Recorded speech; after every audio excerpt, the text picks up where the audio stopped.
Okay, I want to come back to it was, except for a few people problems, which are inevitable. It was, everyone liked each other. But I'll tell you, someone in that outfit once said to me, like, you would not believe the backstabbing and the dogs eating dogs in to make little kids movies, little kids entertainment.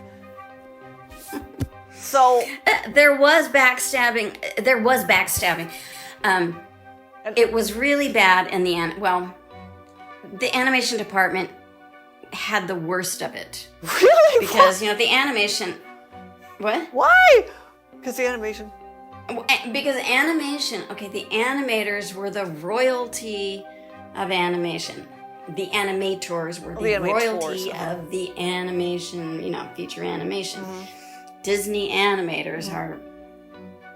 They're demigods.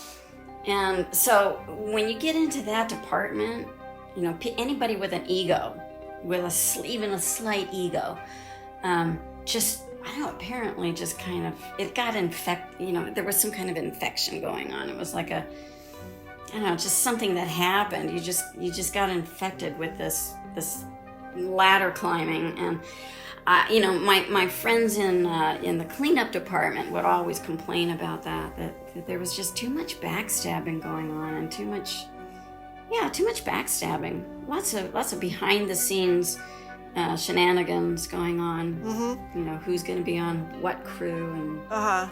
Okay. Now it just sounded pretty bad. Now in the background department, we were more laid back, much more laid back. We were kind of out of sight and out of mind. I mean, backgrounds were just in the background. They were just backgrounds. Yeah, exactly. We were in the background. We were just backgrounds, and so, I mean, we loved our jobs, but animation in general. I mean, we were just sort of like, oh, those people over there, they're just okay. They'll make my character look good. Well, okay. But I know that you once, over the years, you talked about a character whose gender I will not even specify because the person is still alive. So I will call the person Glamour Demon. And this person was horrible. One of the main problems that I had with Glamour Demon was the fact that it was the transition from traditional to digital. Oh. I had a much easier time of it. Uh-huh. That person did not. Oh, Glamour Demon had a hard time? Lots of problems. Oh. Lots of problems. All right, so Glamour Demon was a damn idiot about computers. Glamour Demon couldn't... Had a much harder learning curve. Much tougher learning curve. Yeah.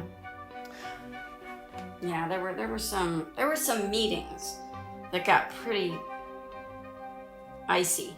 This one meeting, there were several of these, but there was this one in particular when the company was saying that they were not going to fold Photoshop into the new CG pipeline. They wanted to use their own in-house software that they had written, and they thought that they could just use that. They had written some software that was very clunky. Sure. They had thrown it together really quickly. Uh-huh. They had thrown it together really quickly. It worked really well for the ink and paint department, and they did some modifications on it and tried to, they wanted the background painters to use that software. I had already been up to speed on Photoshop because I was done with Dinosaur. Mm-hmm. And I learned this whole digital and whole live action, the lingo and the operation, the whole system. I was completely up to speed on that, and when I came back to the regular animation, I was stunned at how little anybody knew about any of this stuff. I kind of thought that, I kind of assumed that they had been taking some classes or something, but no. And so I knew what Photoshop was capable of. They did not. They had no idea. And I was trying to tell them, look, people, Adobe has had a 20-year jump on you with an army of code writers. Right. You cannot in your wildest dreams approach what is possible with Photoshop. It is intuitive, it's fast, it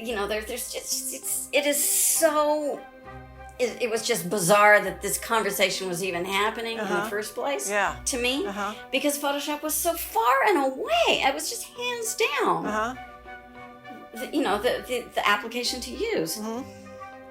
They wanted to use this clunky, that they spent a lot of time on it. They had, a couple of guys writing it, and more power to them. They got something put together, glued together in time for, something to happen. But it was such a pain trying to explain this to them. And so this person that we're talking about was on one side, with a couple of other people, and there was me. Oh my God. And there was there was me. There were 3 of us who knew anything about Photoshop, and there were, I don't know, probably 6 or 7 who didn't know anything about Photoshop. They were comfortable with this other program, which really was. It was so inferior. It was just inferior in every single way to Photoshop. We had to use it, though, on... there was no time, actually, to fold Photoshop, to get Photoshop into the pipeline on Home on the Range. Oh. So we ended up having to use that program, and it was difficult. Well, anyway. Did you ever... Like in this meeting, I was a threat. I was a threat to Glamour Demon, and also, frankly, to the other 2. I was a threat to the other, however many, 6 or 7 people there, who didn't understand anything about Photoshop, and they were looking at this whole new world filled with zeros and ones that they knew nothing about. Okay, so you had and it was scary to them. It was scary to them. So you had to use the Disney the Disney in-house product for Home on the Range.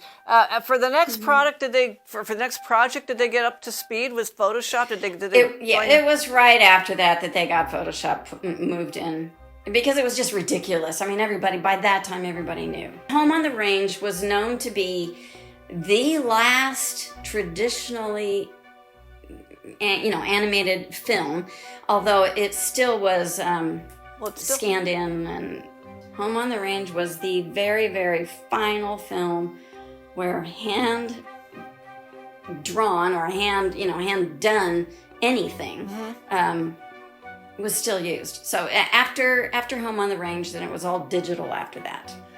It was all digital. Yeah. And so they didn't, Home on the Range, again, it was one of those films where they just, like, at the very, they were searching around for a story, fixing it and trying to fix it here and there, and the story never really congealed, and it was in theaters for 10 minutes or something. Yeah. And they just didn't, they kept it very low. They didn't hype it. At all. They didn't market it. They barely marketed it at all. And because they didn't, the studio just did not want it to be known that they were killing off traditional hand-drawn animation. It was dead after that. I mean, it was a done deal. I always say, traditional animation was born and flowered and died in the 20th century. It is strictly a 20th century art form. And Disney didn't want people to know that because they knew that there was a sort of romance about hand-drawn animation, and they didn't want people to know that this was all, we're cheating on computers. Yes. Oh, okay. Well, speaking of... it would have been a PR, it would have been a PR disaster. That brings me to a little something. Disney was not entirely aware of the value of its physical, artistic assets.